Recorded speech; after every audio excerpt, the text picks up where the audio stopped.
హల్లెలూయా. ఇది నా వాక్యము. యోం దెబిరీం 23వ తారీఖు 11వ నెల 2025వ సంవత్సరం. మన దేవుడు ఇస్తున్న చక్కటి మాట లోకా సువార్త 12వ అధ్యాయము 7వ వచనం. మీరు అనేకమైన పిచ్చుకల కంటే శ్రేష్ఠులు అని రాయబడి ఉంది. ఎందుకు ఇక్కడ దేవుడు పిచ్చుకల గురించి మాట్లాడారు అంటే, పిచ్చుకలట బలిపీఠము చెంతనే నివాసము చేస్తాయట. పిచ్చుకలు బలిపీఠము చెంతనే నివాసము చేస్తుంటాయి. ఆకాశ పక్షులను చూడమని దేవుడు మాట్లాడాడు.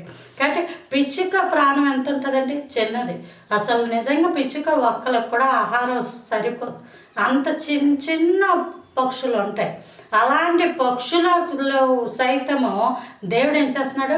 బాధ్యత తీసుకుంటున్నాడు. దేవుడు వాటిని సైతం కాపాడుకొస్తున్నాడు. అనేక మంది అనొచ్చు, నీకేముందని నువ్వెందుకు పనికిరావు, దేనికి పనికిరావు అని అనొచ్చు. లోకం ప్రకారంగా చూస్తే ఒక మనిషి దేనికి పనికిరాడు. ఒక మనిషి పనికి రావాలంటే అందం ఉండాలి, ఆస్తి ఉండాలి, నోటి ఏమంటారు మాట నేర్పరితనం ఉండాలి, ఆలోచన ఉండాలి, ఏవేవో ఉండాలి. కానీ దేవుడి దగ్గరికి కావాలంటే నువ్వు ఎందులో అనర్హురాలివో దేవుడు నువ్వే కరెక్ట్ అంటాడు.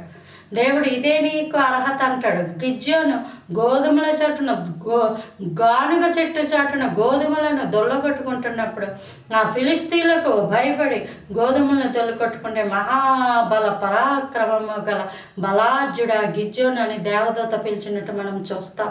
అంటే అనర్హుడు కానీ దేవుడు అర్హుడుగా మార్చాడు. బలహీనుడట బలవంతుడను అని అనుకొనవలెనట.